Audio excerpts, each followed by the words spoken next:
Il a voulu ôter la vie à Allah et est à cause d'un moustique.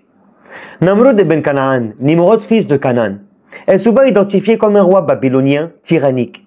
Il aurait régné sur une grande partie de la Mésopotamie, notamment Babylone. Selon certains récits israéliyates, récits issus des traditions juives, intégrés dans la littérature islamique, il était le premier roi à régner sur la terre entière après le déluge de Nouh, le prophète Noé, alayhi salam. Namrud prétendait être un dieu. Il faisait croire à ses sujets que c'est lui qui donnait la vie et la mort. Il ne tolérait aucune remise en cause de son autorité. Il forçait les gens à l'adorer et se rebellait ouvertement contre Allah. Subhanallah. Le moment le plus célèbre est son débat avec le prophète Ibrahim alayhi salam qui appelait son peuple à l'adoration du Dieu unique, Allah.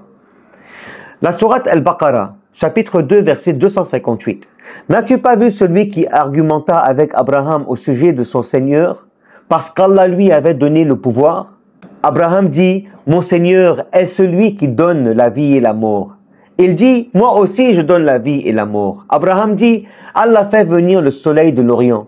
Fais-le donc venir de l'Occident. Et le mécréant fut confondu. Allah ne guide pas les injustes. Subhanallah. Namrud pensait pouvoir donner la vie ou la mort en libérant un prisonnier ou ôtant la vie d'un innocent, croyant rivaliser avec Allah. Mais Ibrahim alayhi salam démontra la toute-puissance d'Allah par un argument cosmique, le lever du soleil. Namrud fut incapable de répondre et se ridiculisa devant ses sujets. Furieux de ne pas avoir pu vaincre Ibrahim alayhi salam par le discours, Namrud ordonna la construction d'un immense bûcher, le jet d'Ibrahim dans le feu via la catapulte. Chapitre 21, Al-Anbiya, les prophètes, versets 68-70. Ils dirent, brûlez-le et secourez vos divinités si vous devez agir.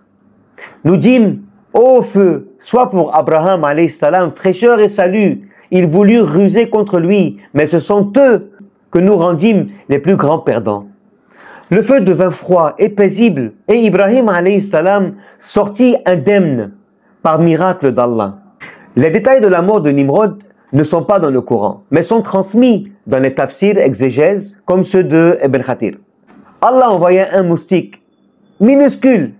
Il entra dans la narine de Nimrod et se logea dans son cerveau. Subhanallah. Le roi souffrait horriblement.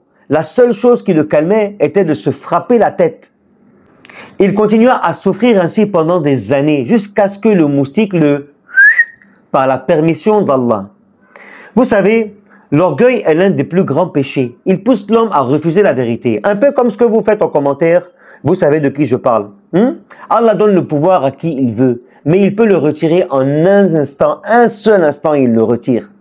Aucune force humaine, aucun roi ni tyran ne peut défier Allah sans en payer le prix.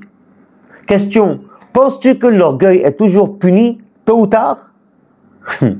Dis-moi ce que tu penses en commentaire.